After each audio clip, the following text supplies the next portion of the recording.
Hi friends, our topic today that we are going to discuss is about the types of computers, different types of computers. पिछले video में हमने discuss किया था कि characteristics of a computer, तो hope उसमें आपने वो अच्छी तरह से समझ लिया। तो आज जो हम डिस्कस कर रहे हैं कि डिफरेंट टाइप्स ऑफ कंप्यूटर्स क्या क्या होते हैं जो अलग अलग जगहों पे यूज़ किए जाते हैं। So let's begin.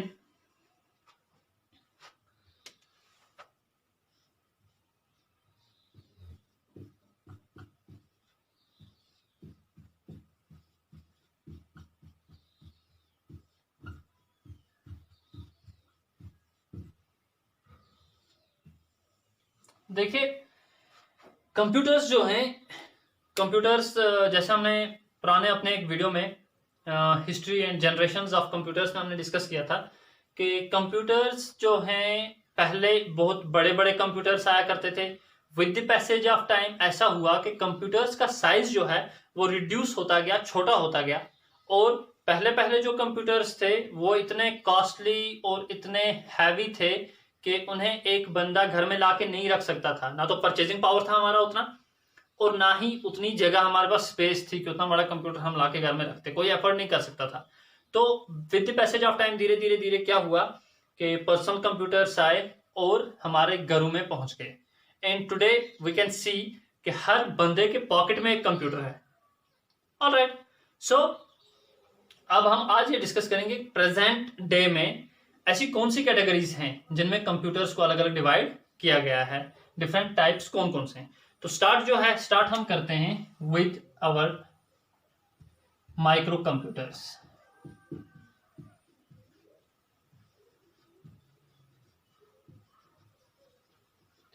I think मैं पहले चारों मेंशन कर देता हूं, फिर धीरे धीरे एक एक करके डिस्कस करेंगे। माइक्रो कंप्यूटर्स हैं। The second one is mini computers, ये दूसरी कैटेगरी है। The third one is main frame computers,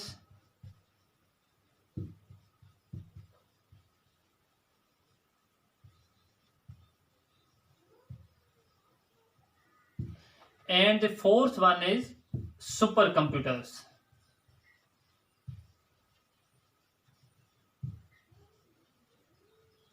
ये हमारी चार अलग कैटेगरीज हैं, चार अलग टाइप्स हैं कंप्यूटर्स के। तो जितने भी कंप्यूटर्स आजकल आप देखते हैं उनको इन्हीं कैटेगरीज में डिवाइड किया जाता है। So first I would like to begin with micro computers. Micro computers it means the smallest computers available today.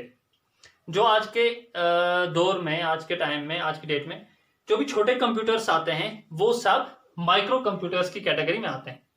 तो उनको फर्दर हमने डिवाइड किया है तीन टाइप्स में। पहला जिन्हें हम कहते हैं डेस्कटॉप, मैं ये अलग अलग करके लिख रहा हूं। Then second category is laptop, then the third category is palm top. अभी अगर आप वहां पे देखेंगे तो ये मिला के लिखा होता है, पाम टॉप, लैपटॉप, डेस्कटॉप। ठीक है, अभी मैंने अलग क्यों करके लिखा, I will explain. Micro computers means the small computers available today. अब इसकी अलग अलग तीन टाइप्स। डेस्कटॉप, ऐसे कंप्यूटर्स जिनको डेस्क के ऊपर रख के चलाया जाता है, यानी कि हमारे पीसीज। पर्सनल कंप्यूटर्स, ये सब पर्सनल कंप्यूटर्स में आते हैं। तो जो हमारे नॉर्मल पीसी जो हम घर में रखते हैं, जिन्हें वैसे भी पीसी कहते हैं, तो वो जो हैं उनके लिए एक डेस्क चाहिए होता है। उस डेस्क के ऊपर आप मॉनिटर रखते हैं, सामने कीबोर्ड रखते हैं, माउस रखते हैं। आप कंप्यूटर लैब्स में जाते हैं अपने कॉलेज की, स्कूल की, वहां पे आपने देखा होगा जो कंप्यूटर्स रखे हुए होते हैं आपके डेस्क के ऊपर, और साथ में माउस होगा, कीबोर्ड होगा, एक सीपीयू भी होगा। तो वो वाले कंप्यूटर्स जो हैं वो आते हैं डेस्कटॉप कैटेगरीज में। ऑलराइट, तो ऐसे कंप्यूटर्स जो होते हैं इनमें क्या होता है कि प्रोसेसर होगा, ठीक है, कैश होगी, मेमोरी जो अभी पिछले वीडियो में हमने डिस्कस की थी, कैश मेमोरी होगी, रैम होगी, आपकी हार्ड डिस्क होगी, तो ग्राफिक्स कार्ड होगा या नहीं होगा, थोड़ा बहुत तो होगा, और कोई एक ऑपरेटिंग सिस्टम होगा सिंगल यूजर, ठीक है। ये जो कंप्यूटर्स होते हैं माइक्रो कंप्यूटर्स, ये बनते हैं एक बंदे के चलाने के लिए, तो हम इन्हें कहते हैं single user single user computers, ठीक है। जितने भी ये आते हैं मैं यहां पे कहीं मेंशन कर देता हूं, ये सिंगल यूजर होते हैं, ये जितने भी होते हैं, यानी कि एक बंदा इनको एक टाइम पे चलाता है, ठीक है। तो डेस्कटॉप की कैटेगरी वो सारे कंप्यूटर्स जिनको आप डेस्क पे रख के चलाएं वो इसमें आ जाएंगे। Then the second is the laptops. Laptop में आपको पता है सबके घरों में ऑलमोस्ट आजकल हैं, तो लैप मीन्स गोद, गोद में रख के आप जिस सिस्टम को चला लें वो लैपटॉप की कैटेगरी में आ जाता है। और डेस्कटॉप जो हैं होते तो ये भी पोर्टेबल हैं, बट इनको लेके हम वैसे ऑफिस साथ नहीं जा सकते। आप लोग अपने घर का कंप्यूटर डेस्कटॉप कंप्यूटर लेके इसको साथ स्कूल नहीं आ सकते, ठीक है। तो ये वाले जो हैं तो पोर्टेबल, बट स्टिल इनको हम फिक्स्ड रखना ही पसंद करते हैं, साइज में थोड़ा ये बड़े होते हैं। ऑलराइट, देन जो हमारी ये वाली कैटेगरी है लैपटॉप्स की, ये पोर्टेबल होते हैं और आप इनको बैग में डाल के या ऐसे भी कुछ लोग उठा के ले लेते हैं, ठीक है। तो लैपटॉप्स में जो है जिस तरह की मेमोरी, जितना प्रोसेसर या जितने हार्ड ड्राइव इसमें होगी, इसमें भी उतनी हो सकती है, क्योंकि इनमें ज्यादा डिफरेंस नहीं होता। ऑलराइट, तो डिफरेंस सिर्फ ये है कि साइज में ये कंपैक्ट होते हैं और आप इनको उठा के अपने साथ कहीं भी ले सकते हैं, पोर्टेबल होते हैं, बैग में डाल दिया और ले लिए। Then moving to the palm tops. Palm means आपका हाथ, हथेली आपकी। तो here what you can do, आप हाथ में जिस कंप्यूटर को ले लें तो it will come in the palm top category, ठीक है। तो हथेली में जिसको आप पकड़ सकें। तो जितने भी हमारे मोबाइल फोन्स हैं, स्मार्टफोन्स जितने भी आजकल आते हैं, तो वो सब हमारे किस कैटेगरी में आते हैं, पाम टॉप की कैटेगरी में आते हैं, ठीक है। अब इन दो के बीच में एक कैटेगरी और आ जाती है जिन्हें हम नेटबुक्स, नोटबुक्स या टेबलेट्स जिन्हें हम कहते हैं। उनका एक्चुअली क्या होता है कि साइज हल्का सा बड़ा होता है, इनसे बड़ा होता है और इनसे थोड़ा छोटा होता है। फीचर्स में वो इनसे थोड़ा कम होते हैं, जितने लैपटॉप्स के फीचर होते हैं इससे थोड़ा उनके फीचर्स कम होते हैं। और जो पाम टॉप्स हैं, यानी कि जो हमारे स्मार्टफोन्स वगैरह आते हैं 4 इंच 6 इंच के साइज में, तो मैक्सिमम उतना ही आता है। मैं आई थिंक 5 इंच और 6 इंच मैक्सिमम जो हमारे स्मार्टफोन्स होते हैं उनका साइज होता है। तो जो हमारे इनके बीच की कैटेगरी जो आती है, जैसे हमारे टैबलेट्स वगैरह आते हैं या नेटबुक्स या नोटबुक्स, उनका क्या होता है कि वो एक बीच की कैटेगरी है, ना तो वो लैपटॉप्स कहलाते हैं ना वो पाम टॉप्स कहलाते हैं, बट वो इनके बीच में एक कैटेगरी और है, ठीक है। तो इन सब को हम माइक्रो कंप्यूटर्स कहते हैं। छोटे कंप्यूटर्स जो पर्सनल यूज के लिए घर पे हम यूज करते हैं या इंडिविजुअल्स ऑफिस में इनको यूज करते हैं, तो ये सब क्या कहलाते हैं, माइक्रो कंप्यूटर्स। आई होप इसका आइडिया आपको मिल गया। Then moving to the second category, that is the mini computers. अब जो मिनी कंप्यूटर्स हैं ये क्या होते हैं, मिनी कंप्यूटर्स हमारे जो होते हैं, these are the computers between the range of micro computers and main frame computers. Micro computers से ये बड़े होते हैं और मेन फ्रेम कंप्यूटर्स से ये छोटे होते हैं। और मिनी कंप्यूटर्स हमारे जो होते हैं इन्हें आजकल हम लोग स्मॉल सर्वर्स के नाम से भी जानते हैं। अब सर्वर क्या होता है, ऐसा सिस्टम जिसके साथ आप बाकी बहुत सारे सिस्टम्स को जोड़ लेते हो। एक कंप्यूटर जो आपका एक्ट करता है एज सर्वर, मेन कंप्यूटर, और इसके साथ आप बहुत सारे छोटे छोटे कंप्यूटर्स को जोड़ लेते हो। तो छोटे छोटे जो कंप्यूटर्स होते हैं वो सब इसके थ्रू काम करते हैं, सर्वर के थ्रू, ठीक है। तो जो ये मिनी कंप्यूटर्स होते हैं इनमें हर एक चीज जो मैंने यहां पे आपको बताई, चाहे वो हमारा प्रोसेसर हो, चाहे वो हमारी मेमोरी हो, कैश हो, रैम हो, हार्ड ड्राइव हो, ठीक है, वो जो होते हैं इससे बड़े होते हैं और इससे अच्छे होते हैं। मिनी माइक्रो कंप्यूटर्स से वो अच्छे होते हैं, किसके केस में, मिनी कंप्यूटर्स के केस में, बट मेन फ्रेम से वो छोटे होते हैं। सिमिलरली साइज के हिसाब से माइक्रो कंप्यूटर्स से मिनी कंप्यूटर्स बड़े होते हैं, लेकिन मेन फ्रेम कंप्यूटर से मिनी कंप्यूटर्स छोटे होते हैं। ओके, तो इनका यूज जो है वो हम कहां पे करते हैं? मोस्टली इनका यूज ऐसे ऑफिसेज में, ऐसी ऑर्गेनाइजेशंस में किया जाता है जहां पे यूजर्स जो हों इन हंड्रेड्स हों, मैक्सिमम 400, ठीक है, सॉरी 200, नॉट मोर देन 200। ऐसी कोई भी ऑर्गेनाइजेशन जहां ज्यादा से ज्यादा 200 लोगों को एक कंप्यूटर यूज करना हो, तो वहां पे हम यूज करते हैं मिनी कंप्यूटर्स। अब मैं आपको थोड़ा सा इसका आइडिया देता हूं ये कैसे काम करते हैं। ये हमारा एक मिनी कंप्यूटर हो गया, ठीक है, this is our mini computer. और इस मिनी कंप्यूटर के साथ आप बहुत सारे दूसरे कंप्यूटर्स को जोड़ लेते हो।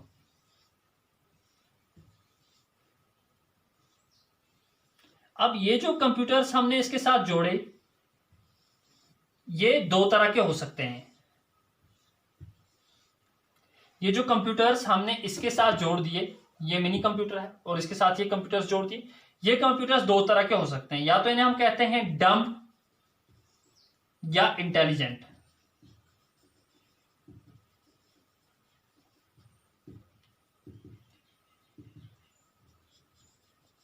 डम्ब टर्मिनल्स और इंटेलिजेंट टर्मिनल्स, ठीक है। डम्ब किस केस में कहेंगे? अगर प्रोसेसर यानी कि सीपीयू जो है इस कंप्यूटर का, ये वाले इसको यूज कर रहे हैं, इसके सीपीयू को, ये भी इसी का सीपीयू यूज कर रहा है, ये भी इसी का सीपीयू यूज कर रहा है, और ये जो कंप्यूटर्स हैं इनके पास सिर्फ अपना एक तो मॉनिटर है, यानी कि इनपुट आउटपुट डिवाइसेस हैं, मॉनिटर है, कीबोर्ड है, माउस है, ठीक है। तो प्रोसेसर इनके पास नहीं है, तो ये सिस्टम जो है इन्हें हम डम्ब सिस्टम्स कहलाएंगे।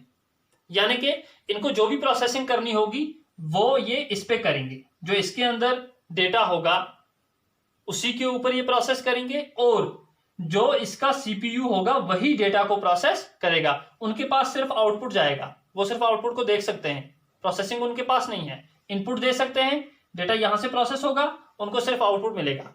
तो इसे हम कहते हैं डम्ब टर्मिनल्स।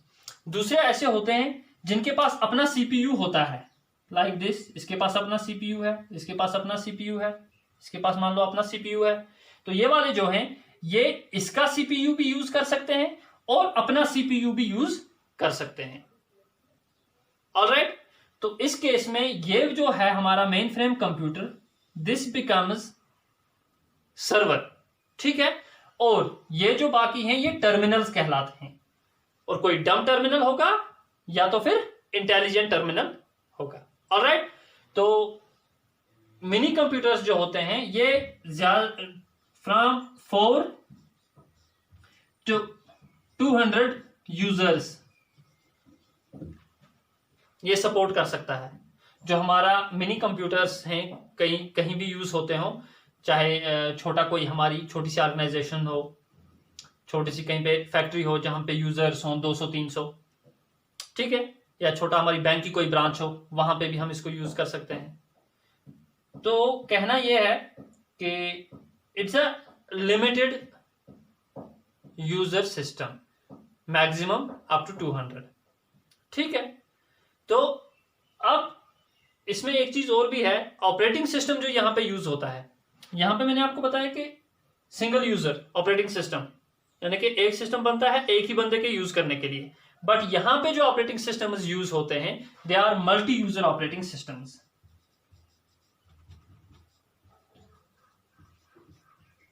क्योंकि सिस्टम को हैंडल करना है, ये एक कंप्यूटर हमारा मिनी कंप्यूटर, इसको इतने सारे सिस्टम्स को, डम्ब टर्मिनल्स को या इंटेलिजेंट टर्मिनल्स को हैंडल करना है, तो उसके लिए जो इसमें ऑपरेटिंग सिस्टम लगेगा वो मल्टी यूजर ऑपरेटिंग सिस्टम होगा। ऑब्वियसली मेमोरी जो है वो इससे ज्यादा होगी, प्रोसेसर जो है वो इस वाले से ज्यादा पावरफुल होगा माइक्रो कंप्यूटर से, ठीक है। तो साइज में भी ये इससे बड़ा होता है। Now moving to the third category, the main frame and the mini computers, almost similar. जो काम ये करता है यही सारे काम हमारा मेन फ्रेम कंप्यूटर करता है, but the difference is number 1, it supports 400 to 200 users maximum, but this supports millions of users.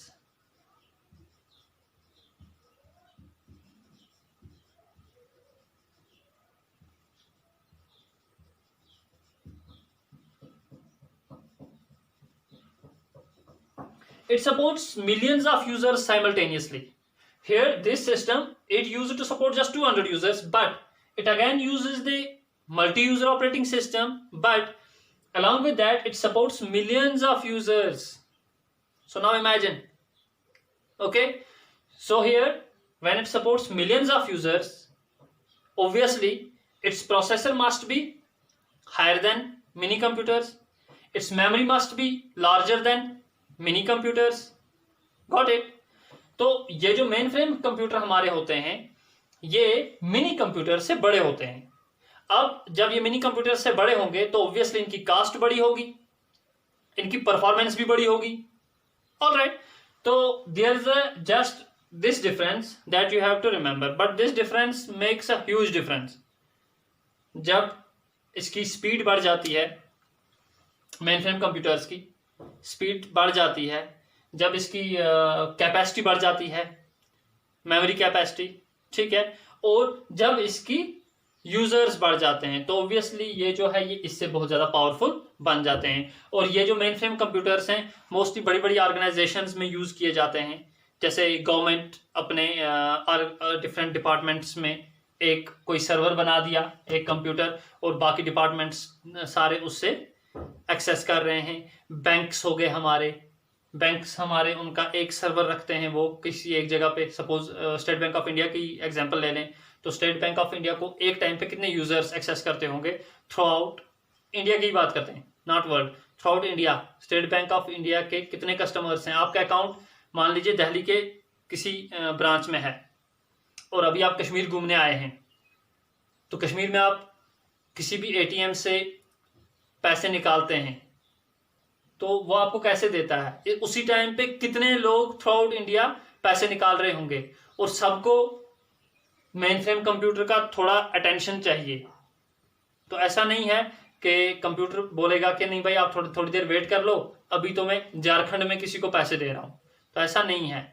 तो बैंकिंग सेक्टर में बड़ा क्विक एक्शन चाहिए, फास्ट चाहिए. आप जैसे ही गए आपको एकदम से फटाफट अपने वो पैसे चाहिए. तो मेन फ्रेम कंप्यूटर जो है मिलियंस ऑफ यूजर्स को एक साथ अटेंड कर सकता है. ओके, एक साथ इतने लोग एक्सेस कर सकते हैं. तो ये सेम यही यहाँ पे भी again there may be some dumb terminals and some intelligent terminals. Like moving to the super computers.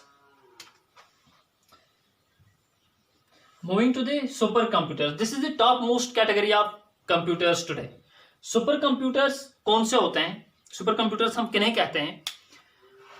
ऐसे कंप्यूटर्स जो बहुत बड़े होते हैं और जिनकी स्पीड बहुत ज़्यादा तेज होती है. अब कई बार आजकल क्या होता है कि सुपर कंप्यूटर्स को और मेन फ्रेम कंप्यूटर्स को कंपेयर किया जाता है. सुपर कंप्यूटर ज़्यादा पावरफुल हैं या मेन फ्रेम कंप्यूटर ज़्यादा पावरफुल हैं.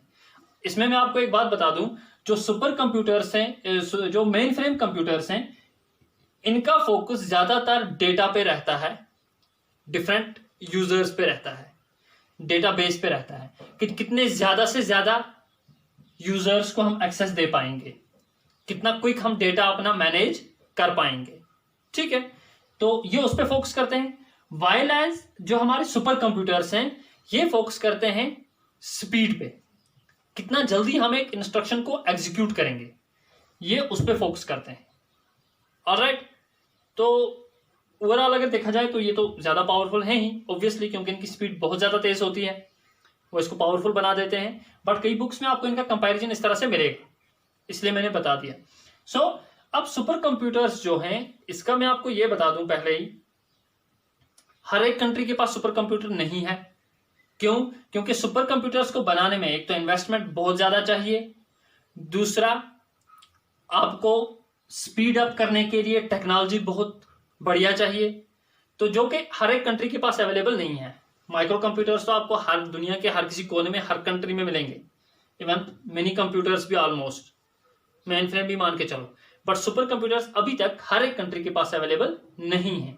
तो जिन कंट्रीज के पास अवेलेबल हैं, कुछ के पास, हमारे इंडिया के पास 11 है इस टाइम पे, तो अलग अलग कंट्रीज के पास अलग अलग क्वांटिटी है, कुछ के पास कोई भी नहीं है, कुछ के पास बहुत सारे हैं.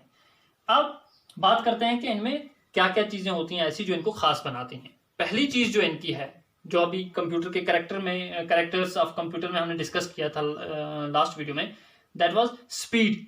स्पीड इनकी जो है वो मेजर होती है इन flops.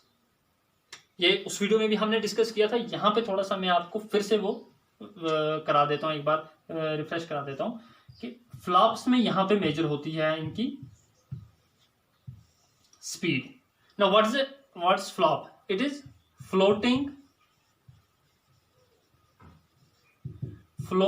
Point instructions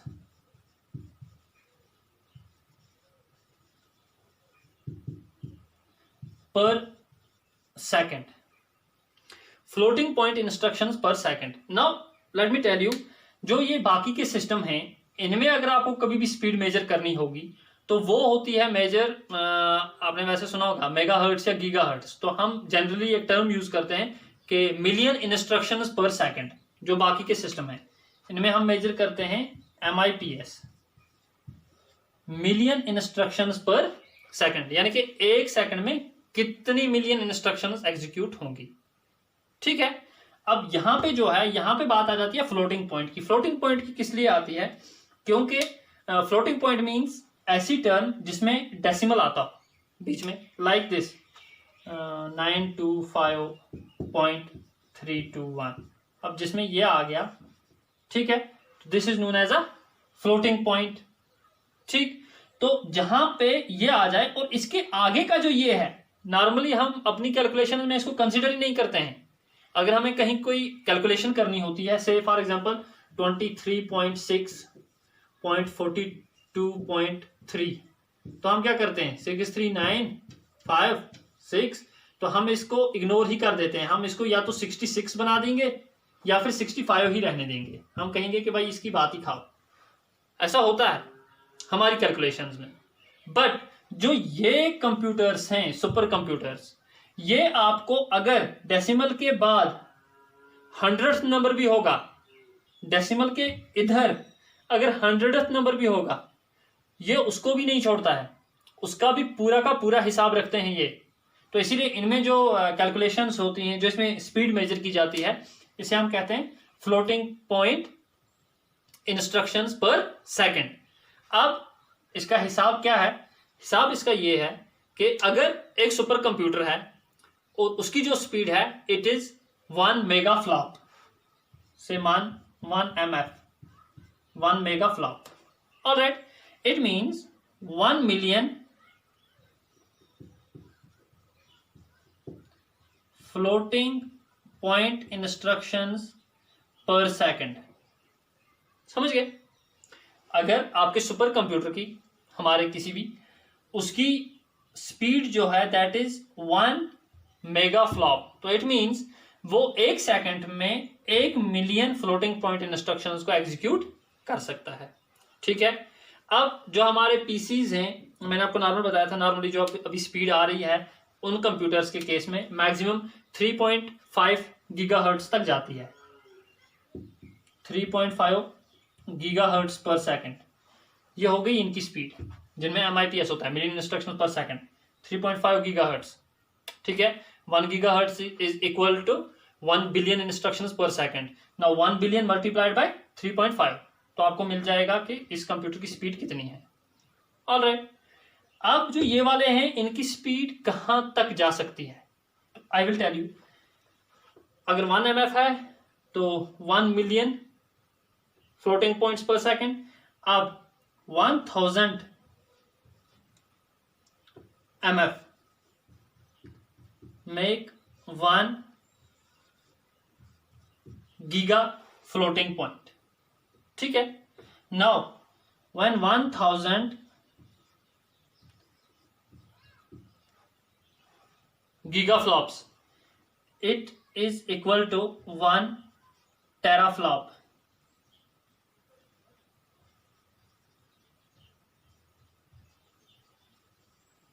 All right, then 1000 teraflops is equal to 1 petaflop. अब आप हिसाब लगाते जाइएगा ये कितना आगे बढ़ रहा है, स्पीड कितनी बढ़ रही है। ये तो यहीं तक थी, ठीक है। अब ये इससे आगे कितनी जा रही है, then 1000 petaflops is equal to 1 exaflop. Now imagine जो ये है इसकी स्पीड कितनी होगी, मल्टीप्लिकेशन आप खुद करके इसके देख लीजिएगा, ठीक है। तो 1 exaflop जो अभी जो सुपर कंप्यूटर है अमेरिका के पास इस वक्त, उसकी जो स्पीड है दैट इज समिट, उसका नाम है। बाय 2019 जून 2019 फिलहाल अभी फास्टेस्ट सुपर कंप्यूटर उसी को कंसिडर किया जाता है, समिट बाय IBM। तो समिट जो है उसकी जो स्पीड है that is around 1.88 exaflops। Now imagine, ये तो सिर्फ 1 exaflop हो गया, 1.88, और कहते हैं कि दैट मे गो अराउंड 3.3 और 3.5 exaflop। तो you can multiply that again, तो आपको मिल जाएगा कि ये इतनी स्पीड है, इतनी इंस्ट्रक्शंस एक सेकंड में हो रही हैं। हम तो एक सेकंड को डिवाइड भी नहीं कर सकते, उसके छोटे छोटे हिस्से कर ही नहीं सकते हैं। तो आप खुद सोचिए कि उसके एक सेकंड के अंदर इतनी इंस्ट्रक्शंस, तो ये स्पीड है हमारे जो सुपर कंप्यूटर्स हैं इनकी। अब रही बात कि सुपर कंप्यूटर्स में ऐसा क्या है जिसकी वजह से ये इतने फास्ट हो जाते हैं, तो let me tell you again, चीजें सब कुछ वही हैं, बट यहां पे वो थोड़ा या तो ज्यादा क्वांटिटी में है, जैसे प्रोसेसर्स हैं तो यहां पे मल्टीपल प्रोसेसर्स यूज होते हैं, यानी कि thousands of processors, thousands of CPUs use होते हैं एक इंस्ट्रक्शन को एग्जीक्यूट करने के लिए। यानी कि जो हमारा सुपर कंप्यूटर है वो बनता है थाउजेंड्स ऑफ प्रोसेसर्स का। और इसी तरह से मेमोरी जो होती है, मेमोरी बहुत ज्यादा होती है इनके अंदर, क्योंकि डेटा जो यहाँ पे है वो बहुत ज्यादा आता जाता है, बहुत ज्यादा डेटा आता जाता है, रीडिंग्स आती जाती हैं, और उसको ये रीड करके तो जितना जल्दी ये वापस देंगे, जितना जल्दी उसको एग्जीक्यूट करेंगे, तो उसके लिए इनको उस हिसाब से पावरफुल प्रोसेसर्स भी होते हैं, मेमोरी भी होती है डेटा को स्टोर करने के लिए। और उसके बाद अगेन इसमें जो एक खास बात कि ये यूज किस पर्पज के लिए होते हैं, तो हमारे जो सुपर कंप्यूटर्स हैं इनके कुछ खास यूज हैं। एक वेदर फोरकास्टिंग के लिए, अभी वेदर फोरकास्टिंग जो है जैसे हमें पहले ही पता चल जाता है, हमें जो हमारे वेदर डिपार्टमेंट है वो पहले से ही प्रिडिक्ट कर लेता है अभी मौसम आने वाले दिनों में ऐसा रहेगा। तो वो सब कैसे होता है कि जो हमारे सैटेलाइट्स लगे हैं, सैटेलाइट्स ऊपर वो डेटा को कंटिन्यूसली मॉनिटर करते रहते हैं, रिकॉर्ड करते रहते हैं, जो डिफरेंट चेंजेस आती हैं एनवायरनमेंट में उसको रिकॉर्ड करते रहते हैं, और वो डेटा कंटिन्यूसली ट्रांसफर होता रहता है इन GBs, 400 GB 500 GB पर सेकेंड, ऐसे वो डेटा आता रहता है फ्रॉम सैटेलाइट्स, और वो इन सुपर कंप्यूटर्स में स्टोर होता रहता है, और यहाँ पे उसके ऊपर एग्जीक्यूशंस होती रहती हैं, और फिर हमें बताया जाता है कि ऐसे ऐसे ये होगा। या इसी तरह से हमारी ऑयल या गैस रिफाइनरीज हैं वहां पे होता है, न्यूक्लियर जो हमारे रिसर्च वगैरह है उसके अंदर इसका यूज होता है, स्पेस जो हमारे ऑपरेशंस होते हैं, स्पेस लॉन्च वगैरह जो होता है हमारा, उसके अंदर इनका यूज होता है। तो this is the use of our super computers. Alright, अभी तो ये अलग अलग हमारे कंप्यूटर्स जो हैं, ये मैंने आपको इनके टाइप्स बता दिए। माइक्रो कंप्यूटर्स कौन से, जो आप हर जगह देखते हैं, आपके घरों में अवेलेबल हैं। देन मिनी कंप्यूटर्स, छोटी ऑर्गेनाइजेशंस में एक कंप्यूटर एज सर्वर रिएक्ट करता है, स्मॉल सर्वर, और दूसरे उसके टर्मिनल्स हो जाते हैं। मैक्सिमम इसकी कैपेसिटी 4 to 200 यूजर्स को ये एक साथ कर सकता है handle. Then is there are our main frame computers, ये पावरफुल होते हैं, बड़े सर्वर्स होते हैं, और बड़ी बड़ी ऑर्गेनाइजेशन जिनको मिलियंस ऑफ यूजर्स एक साथ एक्सेस कर रहे हों वहां पे ये यूज होते हैं। और फिर हमारे सुपर कंप्यूटर्स आ जाते हैं जो बहुत ही ज़्यादा पावरफुल हैं। तो ये आज का टॉपिक, आई होप आप सब लोगों ने इसको अंडरस्टैंड किया, समझा।